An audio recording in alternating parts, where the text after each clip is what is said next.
On va voir maintenant euh, sixième vidéo, sixième escalade. On va utiliser le pass. Enfin, si je vous dis pas de bêtises, ça devrait être la huitième même. Excusez-moi, je sais pas ce qui se passe.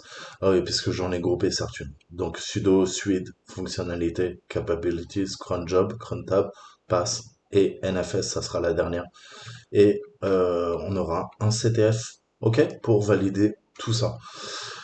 Donc le NFS, c'est quoi? C'est ce qu'on appelle le Network File System, littéralement système de fichiers en réseau, protocole développé par Sun Microsystems en 1984 qui permet à un ordinateur d'accéder à un réseau ou enfin via le réseau à des fichiers distants. Ok? Donc il fait partie de la couche d'application, hein, donc la plus haute du modèle OSI et utilise le protocole RPC. Ok, donc ce système de fichiers en réseau permet de partager des données, principalement entre les systèmes Unix, Linux. Il y a des versions, je vous rassure, pour Macintosh et Microsoft Windows.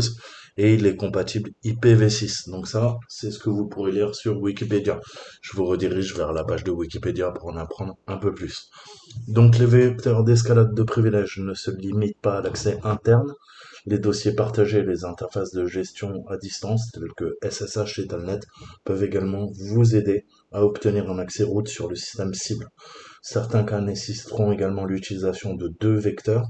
Par exemple, on va rechercher dans un premier temps la clé privée SSH, route, sur notre système cible, et on va se connecter en tant que route, en fait, via SSH, au lieu d'essayer d'élever nos privilèges. Ok?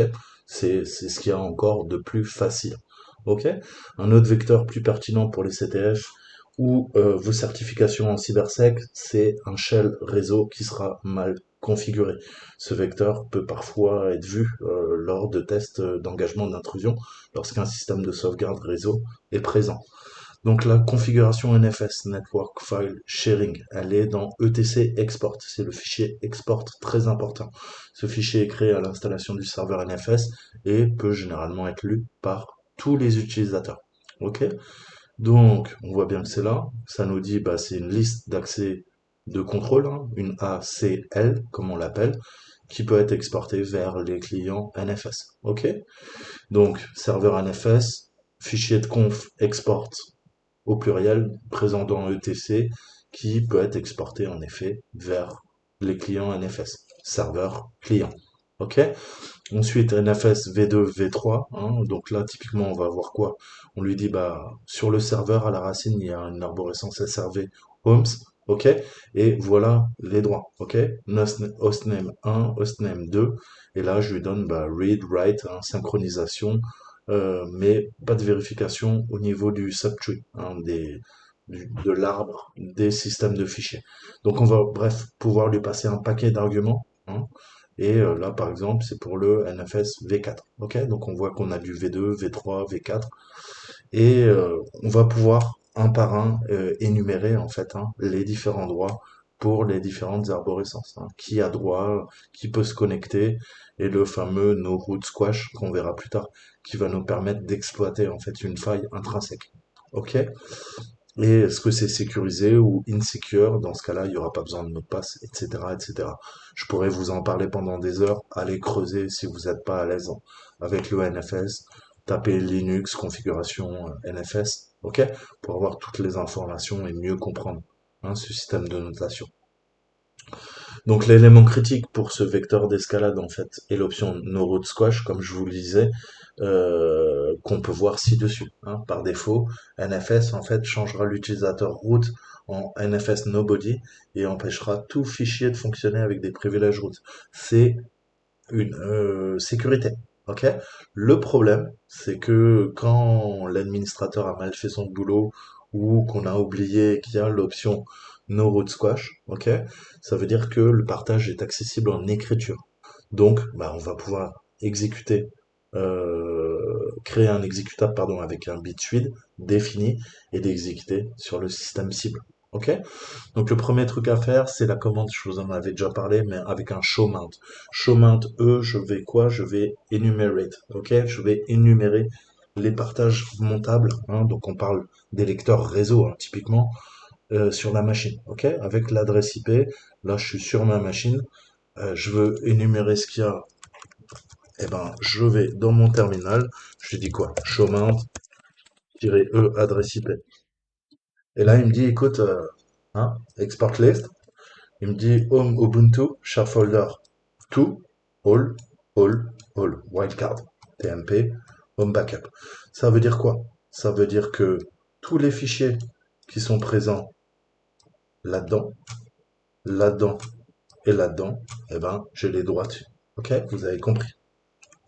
Donc, ensuite, on va monter l'une des actions No Root Squash sur notre machine d'attaque et commencer à construire notre exécutable.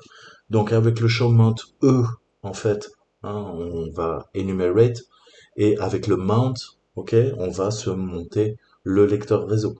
Le rappel, le lecteur réseau, ça permet que une personne néophyte, qui est pas informaticienne, fasse son travail et puisse accéder à des ressources partagées, même à l'autre bout du monde, ok? Pour elle, elle aura l'impression que c'est un autre bout du file system, de son disque dur. Mais en fait, le disque dur, il n'est pas dans son ordinateur, il est dans un data center, il est peut-être à l'autre bout du monde, comme je vous le disais. Ok? Donc techniquement, qu'est-ce qu'on fait? On fait un mount O pour monter la ressource. RW, on veut les droits en read and write, en lecture, en écriture. On met l'adresse IP de la machine. Deux points, système de numérotation, c'est comme dans SSH, comme avec SCP, on met toujours le deux points slash, et là on lui dit backups. Ok, je veux accéder aux backups, et je lui dis moi sur ma machine, sur mon Kali Linux, quand j'irai dans TMP, bah tu sais quoi, tout ce qui est présent dans backups, eh ben ça sera présent dans backups attacker machine. Ok. Ensuite, qu'est-ce qu'on va faire? On va se créer, pareil, un fichier en C qu'on va venir compiler avec le bit suite, ok? Et là, encore une fois, quelque chose d'extrêmement simple, il va venir exploiter euh, le bin bash, ok? On lui donne les droits. Une fois compilé, on va lui donner le bit suite, ok?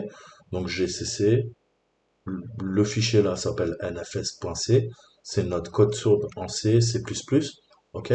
Je le compile avec mon compilateur GCC ou avec Clang, et en output file, W, ça rewrite, si jamais il est déjà présent, je réécris, je veux un programme en langage machine qui s'appelle NFS, qui va pouvoir être lancé par l'utilisateur. Je lui donne le suite bit, maintenant vous devriez être à l'aise, ça apparaît en rouge, c'est bien qu'il y a le suite bit, 7, ok? Et du coup, bah, qui l'exécutera non pas en tant que Toto, Titi, Tata, Alper, mais en tant que route, ok? Comme on a vu avec le pass, ok? Donc là, on voit les fichiers qui ont été créés. On a notre utilisateur Alper, il est 1000, il a rien à voir avec le groupe route, ok? On est d'accord? Et qu'est-ce qui se passe? Qu'est-ce qui se passe? Qu'est-ce qui se passe? Il l'exécute tout simplement à partir de backup et il devient root. Ok? Donc notez que l'exécutable NFS a le bit suite défini sur le système cible et s'exécute avec des privilèges root. Ok? Donc on voit bien la puissance. Ok? Techniquement, j'ai quoi? J'ai un accès SSH avec le compte d'Alper sur le serveur que je veux pirater. Je veux devenir root. Qu'est-ce que je fais? Je vais sur mon Kali Linux, je compile mon code source. Ok, je me retrouve avec un exécutable. Je lui mets le suite bit. Ok, je le déplace vers quoi?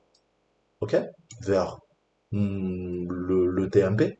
Mais si je le déplace vers le TMP backup en attaque machine, bah, en fait, ça le déplace vers le serveur backup, dans backup, ok? Puisque ce répertoire sur ma machine, c'est ce répertoire, en fait, sur la machine distante. C'est le principe du lecteur réseau, ok? Et maintenant, bah, je peux y accéder, sur la machine avec le compte d'Alper. J'ai juste à l'exécuter. Je vais dans backup, je le lance et ça va venir exploiter la faille. Ok?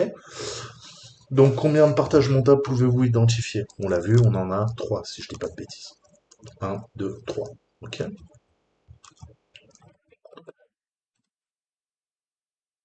Combien de partages avec l'option No Route Squash? C'est une très très bonne question. Comment je peux savoir ça?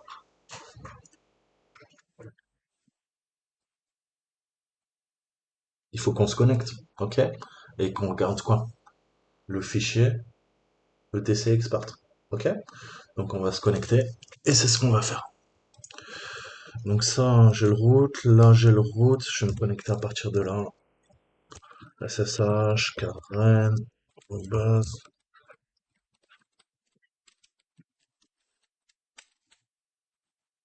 ok? 4, qu'est-ce qu'on a dit? ETC, dans ETC, vous avez tous les fichiers de configuration. Ok? Et là, qu'est-ce que je peux faire? Allez, si vraiment je suis fainéant, je fais quoi? Je fais 4, ETC, export, hein. Pensez aux commandes qui vous sauvent la vie. Je vais grep, et je vais grep quoi? Un no, root, quoi? Pourquoi s'emmerder? Ah oui, j'ai pas les couleurs. Pardon. Pas de couleur, no color. Pas cool. Mais bon, on le voit là, on le voit là. Ok, on le voit là, on le voit là. C'est open bar. Donc techniquement, pardon. Pourquoi il me fait ça? Cat export no squash. Voilà, oui. Ah si, ça a marché. Voilà, ça m'a viré tout ça. C'est beaucoup plus facile à lire. Pardon, excusez-moi. Ok, donc on en a trois. Sur le TMP, sur le Home Ubuntu Share Folder et sur le Home Backup.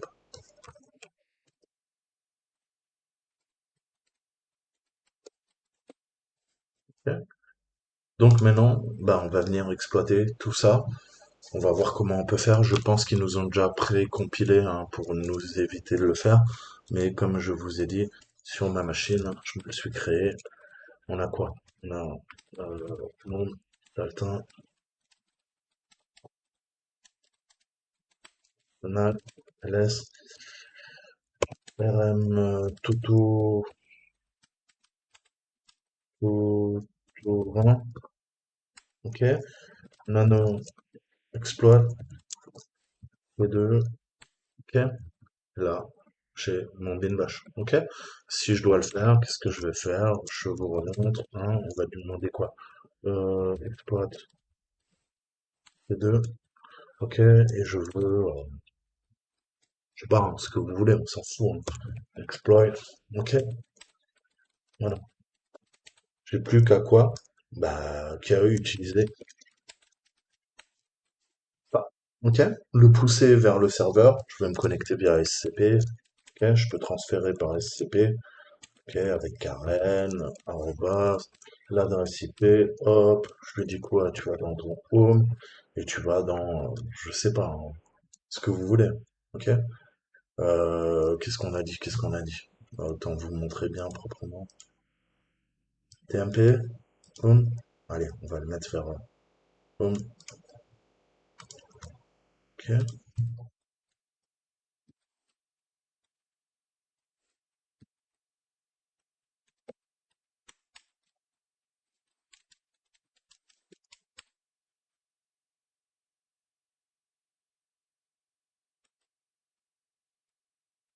No such fine.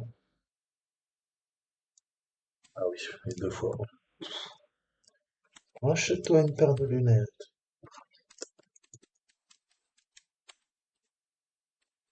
Permission denied? Bon,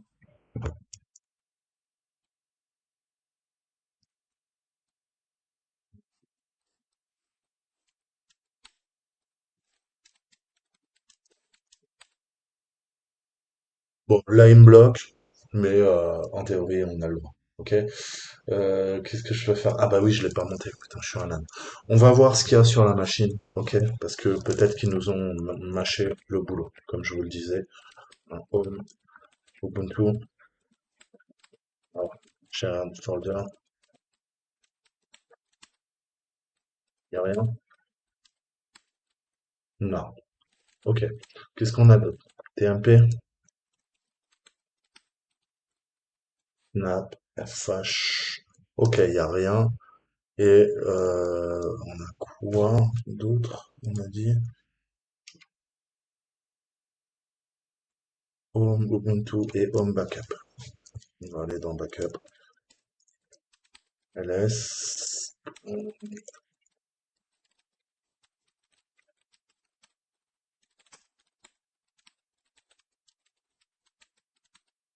Ça, Backup.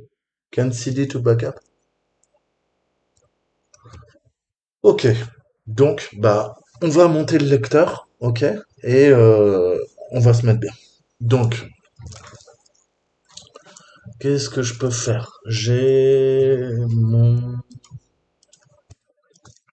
quoi? J'ai mon exploit. Ok, exploit, je vais lui dire quoi?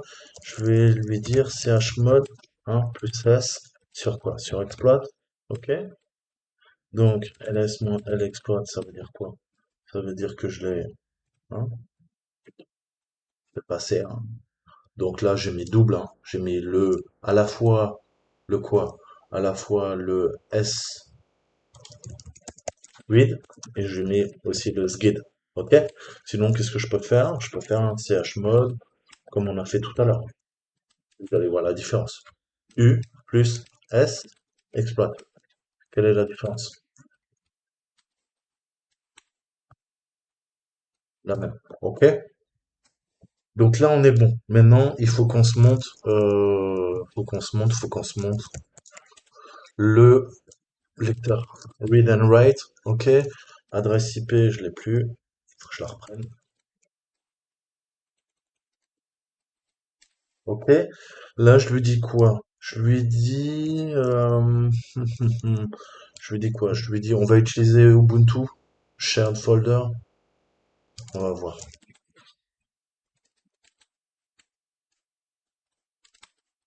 Oui, bonjour.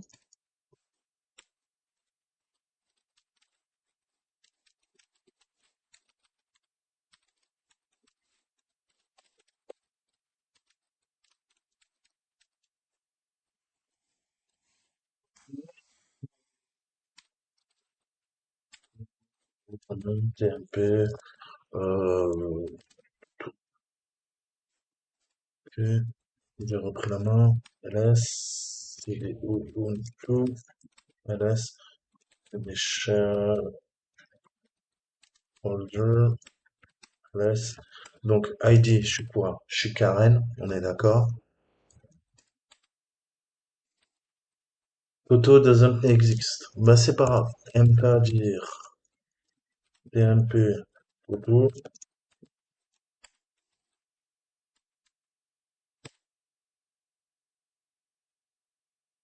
ok. Qu'est-ce qui se passe maintenant? Vous l'avez compris. Ok? NV, exploit, je le déplace vers quoi? Ok? Je le déplace vers tmp, Toto. Ok? Donc ça veut dire quoi? Ça veut dire que je vais dans PMP, il y a quoi? Il y a mon Toto, il est où ce bâtard? Il est là. Et là, j'ai exploit. Ok? Mais ça veut dire quoi? Ça veut dire que maintenant ici, il y a mon exploit. Ok?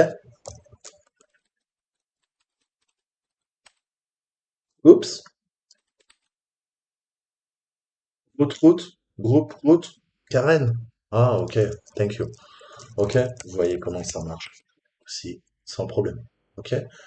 Donc voilà, c'était les 8 façons d'exploiter. On se fera ce soir, j'aurai pas le temps de vous faire la fin du CTF, enfin de la leçon quoi. Demain, je vous poste tout ce qu'on aura vu. Donc bah, c'est 6 vidéos, je crois, hein. C'est la 6e vidéo, si je vous dis pas de bêtises. J'ai un peu de mal à suivre, mais je crois que c'était la 6e. Plus celle d'introduction, ça fera peut-être 7, je sais plus.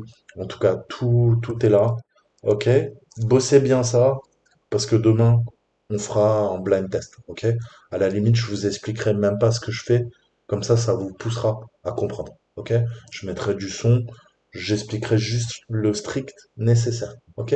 Puisque là, je vous ai décomposé ça, j'aurais pu faire la vidéo en 1 heure. Je me suis pris la tête à faire des petits épisodes de 20, 40, 1 heure, hein. Mais pour que justement vous soyez à l'aise, répétez les choses, hein, pour que ça rentre et que vous compreniez bien. Ok? Donc maintenant, vous l'avez compris que, encore une fois, on est les rois du pétrole, on peut aller dans backup maintenant. Vous vous rappelez tout à l'heure, on pouvait pas y aller. Je peux y aller dans backup. Ok. Il y a rien. Ok? Mais je peux aller. Chez Matt, récupérez le drapeau, le flag, le drapal, comme on dit chez nous. Ok? Donc voilà, bon, c'est bien ça. Demain, il y aura l'exercice surprise, hein, interro surprise, comme disaient les profs. Voilà. Et vous aurez 2 heures pour rendre vos copies. Donc voilà, plus sérieusement, bossez bien tout ça. Demain, on se fait ça. Ok? Techniquement, on a quoi? Hein, ils nous disent, à présent, vous avez une assez bonne compréhension des principaux vecteurs d'escalade de privilèges sur Linux. Ce défi devrait être assez facile. Donc, on a obtenu un accès SSH, d'une grande installation scientifique, entre guillemets. Essayez d'élever vos privilèges jusqu'à que vous soyez root. Nous avons conçu cette salle pour vous aider à élaborer une méthodologie complète pour l'escalade de privilèges Linux qui sera très utile si vous préparez l'OSCP. Donc pour rappel, l'OSCP vous forme tout simplement à l'offensif, ok? Et au test d'engagement d'intrusion. Si vous voulez aller voir, ce sont les papas de Backtrack. Les papas de Backtrack, qu'est-ce que Backtrack? C'est l'ancêtre de Kali Linux, ok?